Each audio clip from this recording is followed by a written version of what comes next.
दोस्तों, आज मैं द बेबी सिटर मूवी को एक्सप्लेन करने वाला हूँ। So now let's explain this movie. कहानी की शुरुआत में हम 12 साल के एक बच्चे को देखते हैं जिसका नाम कोल होता है। कोल को काफी चीजों से डर लगता था, जैसे कि इंजेक्शन, इंसेक्ट आदि बहुत सी चीजों से, जो कि सभी के लिए नॉर्मल थी। और यही वजह थी कि कोल को स्कूल के काफी बच्चे बुली करते थे, जिनमें से खुद उसका पड़ोसी जेरमी भी था। कोल के मॉम डैड का रिलेशन कुछ ठीक नहीं चल रहा था, इसीलिए वो अक्सर वेकेशन पर जाया करते थे, जिसकी वजह से कोल अकेला हो जाता था। और इसीलिए उसके पेरेंट्स ने कोल के लिए एक बेबी सिटर ढूंढ रखा था जिसका नाम बी था। बी और कोल काफी अच्छे दोस्त थे, लेकिन बी के अलावा कोल की एक अच्छी क्लास फ्रेंड भी थी जिसका नाम मेलेनी था, और वो भी उसकी पड़ोसी थी। अब ऐसे ही एक बार कोल के पेरेंट्स बाहर जा रहे थे और बी को कोल का ख्याल रखना था। अगले दिन जब कोल स्कूल जा रहा था तो मेलेनी उससे कहती है कि बेबी सिटर रात में बच्चों को सुलाकर अपने बॉयफ्रेंड या गर्लफ्रेंड को घर बुलाती है ताकि उनके साथ फिजिकल एंजॉय कर सके। इस बात पर कोल डिसाइड करता है कि आज रात वो जग कर बी पर नजर रखेगा। अब कोल बेबी सिटर को काफी लाइक करता था,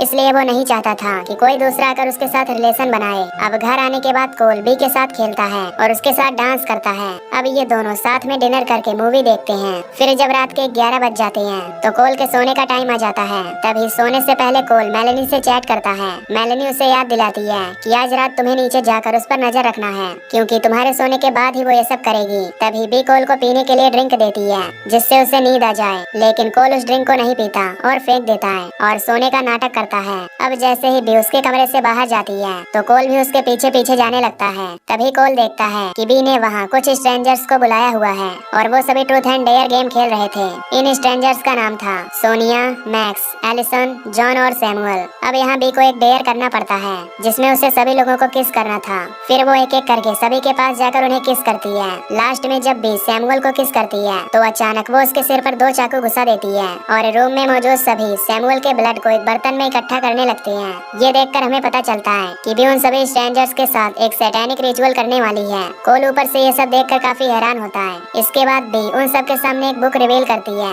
बी कहती है कि एकमात्र ऐसी बुक है जो कहीं भी नहीं मिलेगी, यानी कि एक लौती बुक है। अब बी उस बुक में कुछ लाइन पढ़ती है जिसमें लिखा होता है कि इस किताब के एक वर्ष को पढ़ते वक्त उसे बलि दी गई आदमी के ब्लड को इस बुक पर डालना होगा। ऐसा करने से इस कमरे में मौजूद सभी लोगों की कोई एक इच्छा पूरी हो जाएगी, लेकिन इस पूरे प्रोसेस को कंप्लीट करने के लिए उन्हें एक मासूम बच्चे का भी खून चाहिए होगा, और वो मासूम बच्चा कोल ही होने वाला था। इधर कोल ये सब बातें सुनकर काफी डर जाता है और जल्दी से भागकर अपने रूम में जाता है और 991 पर कॉल करता है और फिर वहीं सोने का नाटक करने लगता है। कुछ देर बाद वहाँ बी अपने दोस्तों के साथ आती है और एक इंजेक्शन के जरिए कोल का कुछ ब्लड बाहर निकालती है। कोल सिरिंज से काफी डर रहा होता है, लेकिन फिर भी वो उन सबके सामने सोने की एक्टिंग करता है। दरअसल बी ने कोल के ड्रिंक में कुछ दवाई मिला दी थी ताकि कोल 8 घंटे के लिए सोता रहे, लेकिन क्योंकि कोल ने ड्रिंक पिया ही नहीं था इसलिए वो अभी जग रहा होता है। खैर, ब्लड लेने के बाद बी सभी के साथ नीचे चली जाती है और इसके बाद कोल वहाँ से भागने का प्लान बनाता है। कोल कुछ कपड़ों को एक दूसरे में बांधकर विंडो से नीचे लटकाता है, लेकिन उसके भागने से पहले ही वहाँ बी आ जाती है। अब कोल का ब्लड निकलने की वजह से वो वहीं पर बेहोश हो जाता है। फिर जब कोल की आंखें खुलती हैं तो वो खुद को एक चेयर में बंधा हुआ पाता है जहाँ उसके सामने बी और वो सारे स्ट्रेंजर्स होते हैं। कोल उन सबको देखकर अनजान बनने की कोशिश करता है कि जैसे उसने कुछ भी नहीं देखा है। अब बी कोल को बताती है कि वो उसके साथ क्या करने वाली है, पर तभी वहाँ पुलिस आ जाती है, लेकिन तभी उनमें से एक आदमी उस पुलिस वाले को मार देता है और दूसरे पुलिस को भी मार डालती है। और इस हाथापाई में पुलिस की एक गोली एलिसन के सीने में लग जाती है जिससे वो मारी जाती है। अब दोनों पुलिस वाले मारे जा चुके थे, पर उनके वॉकी टॉकी पर बैकअप यूनिट के मैसेजेस आ रहे थे और इन मैसेजेस का रिप्लाई सिर्फ पुलिस कोर्ट की ही मदद से किया जा सकता था और उन कोर्ट्स के बारे में सिर्फ कोल ही जानता था। फिर भी कोल को धमकाते हुए वो कोर्ट्स लेती है और मैक्स उस कोर्ट से वॉकी टॉकी पर ये मैसेज पहुंचाता है कि यहाँ पर सब कुछ ठीक है। ये सब देखकर कोल अपनी रस्सी काटकर किसी तरह से वापस से ऊपर वाले कमरे में जाता है और जॉन उसका पीछा करने लगता है, पर तभी उसका पैर सीढ़ियों से स्लिप कर जाता है और उसका सिर नीचे एक नुकीली चीज से टकराता है और वो वहीं पर बुरी तरह मारा जाता है। इधर कोल अपने रूम में जाकर उन्हीं कपड़ों की मदद से विंडो से नीचे आने लगता है। तभी मैक्स उसे पकड़ने के लिए आ जाता है, लेकिन कोल किसी तरह विंडो से नीचे उतर जाता है। नीचे आने के बाद कोल अपने घर के नीचे वाले बेसमेंट में जाकर छिप जाता है जहाँ पर बहुत सारी चींटियां होती हैं, पर कोल यहाँ भी अपने डर पर कंट्रोल कर लेता है। सोनिया कोल को ढूंढते हुए वहाँ पहुँच जाती है और बेसमेंट के अंदर जाकर उसे ढूंढने लगती है। तभी कोल उसके तरफ फायर रॉकेट छोड़ता है, लेकिन सोनिया किसी तरह उस रॉकेट से बच जाती है। लेकिन कोल बड़े ही चालाकी से सोनिया को वहीं पर लॉक कर देता है और उस पर बग स्प्रे छिड़क देता है। अब आग और उस स्प्रे के आपस में मिलने से एक जोरदार ब्लास्ट होता है जिसमें सोनिया भी बुरी तरह मारी जाती है। ब्लास्ट की आवाज सुनकर मैक्स वहाँ जाता है जो कोल को देखता है। मैक्स कोल का गला दबाकर उसे मारने की कोशिश करता है, पर तभी कोई उसके घर के ऊपर अंडे फेंकने लगता है। मैक्स उससे उससे पूछता है कि ये कौन है जो तुम्हारे घर पर अंडे फेंक रहा है। कोल उसे बताता है कि वो उसका स्कूल फ्रेंड जेरमी है जो उसे चिढ़ाने के लिए रोज उसके घर पर अंडे फेंकता है। मैक्स कोल से कहता है कि तुम्हें इससे लड़ना होगा, नहीं तो ये हमेशा तुम्हें सताता रहेगा। ये सुनकर कोल जेरमी से लड़ने के लिए उसके पास जाता है, पर जेरमी उसे पीट कर यहाँ से चला जाता है। कोल को हारा हुआ देखकर मैक्स उसके पास जाता है और उसे जान से मारने का प्लान बनाता है। ये सब देखकर कोल एक ट्री हाउस पर चढ़ जाता है। मैक्स भी वहाँ आने लगता है। तभी वो दोनों ट्री हाउस से नीचे कूदते हैं, पर इस बीच एक रस्सी मैक्स के गले में जा फंसती है, जिससे मैक्स को फांसी लग जाती है और उसकी मौत हो जाती है। तभी भी उस पर शॉट गन से गोली चलाने लगती है। कोल वहाँ से भागता हुआ अपनी पड़ोसी मेलनी के घर पहुँचता है। वहाँ पहुँचकर वो उससे तुरंत पुलिस के पास कॉल करने के लिए कहता है। तभी वहाँ बी भी आ जाती है जो कोल को ढूंढने लगती है। कोल और मेलनी बी से बचकर एक किनारे छिप जाते हैं। यहाँ कोल मेलनी को अपने दिल की बात बताता है। मेलनी भी कोल को लाइक करती थी,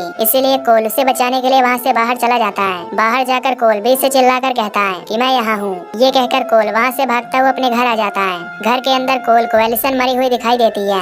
साथ ही उसे टेबल पर वो रिचुअल बुक भी मिल जाती है, जिसे लेकर कोल उसे पढ़ने लगता है। तभी एलिसन अचानक से उठ जाती है और कोल पर हमला करने लगती है। कोल किचन में रखे चाकू को ढूंढने लगता है, पर वो चाकू एलिसन के पास थी। अब एलिसन उस चाकू से कोल पर अटैक करने के लिए बढ़ती है, पर तभी वहाँ बी आकर उसके सिर को गन से उड़ा देती है। अब बी कोल को पकड़ने के लिए उसकी तरफ बढ़ने लगती है, लेकिन कोल बी की रिचुअल बुक को उठाकर उसे जला डालने की धमकी देता है। अब क्योंकि ये बुक सिंगल थी, इसीलिए बी कोल को न मारने के लिए तैयार हो जाती है। फिर कोल बी से पूछता है कि तुम मुझे क्यों मारना चाहती हो। इस पर बी कहती है कि उसने रिचुअल के समय शैतान को एक बच्चे की बलि देने का वादा किया है, जिसके बदले में उसे वो सब कुछ मिलेगा जो उसे चाहिए। यहाँ हमें ये भी पता चलता है कि बी ने इस रिचुअल को पहले भी कई बार कर रखा है और कोल पहला इनोसेंट बच्चा नहीं है जिसको बी ने इस रिचुअल में फंसाया है। बी कहती है कि अगर तुम पुलिस को बुलाकर उनसे ये कहो कि बाकी लोग कातिल थे और बी बस उसे बचाने में मदद कर रही थी, तो मैं तुम्हें जिंदा छोड़कर इस शहर से चली जाऊंगी। पर कोल गुस्से में उस बुक में आग लगा देता है। बी उस आग को बुझाने की कोशिश करती है और कोल वहाँ से बाहर आता है। बाहर आकर कोल मेलनी के डैड की गाड़ी चुरा कर तेजी से सीधा उसे अपने घर में ठोक देता है, जिससे बी गाड़ी के नीचे दब जाती है और बी के न चाहते हुए भी वो बुरी तरह मारी जाती है। अब कुछ देर बाद यहाँ कोल के पेरेंट्स और पुलिस भी आ जाती है, जिसके बाद यहाँ सब कुछ नॉर्मल हो जाता है। कोल और मेलनी दोनों साथ मिलकर काफी खुश होते हैं। साथ ही कोल ने ये प्रूफ कर दिया होता है कि उसने अब अपने डर पर कंट्रोल कर लिया है, इसीलिए अब उसे किसी बेबी सिटर की जरूरत नहीं है। इसके बाद हम एक फायर फाइटर को देखते हैं जो कोल के घर के अंदर चेक करने आया हुआ था। तभी हम देखते हैं कि बी कार के नीचे नहीं होती है। अचानक बी एक नाइफ से उस फायर फाइटर पर अटैक कर देती है, जिससे हमें पता चलता है कि बी अभी जिंदा है। और इस मूवी का पार्ट 1 यहीं पर खत्म हो जाता है। तो दोस्तों, अगर आपको इसका सेकंड पार्ट चाहिए तो कमेंट में जरूर बताना और चैनल को सब्सक्राइब करके बेल नोटिफिकेशन को भी ऑन कर लेना। बाकी मैं मिलूंगा आपसे अगली वीडियो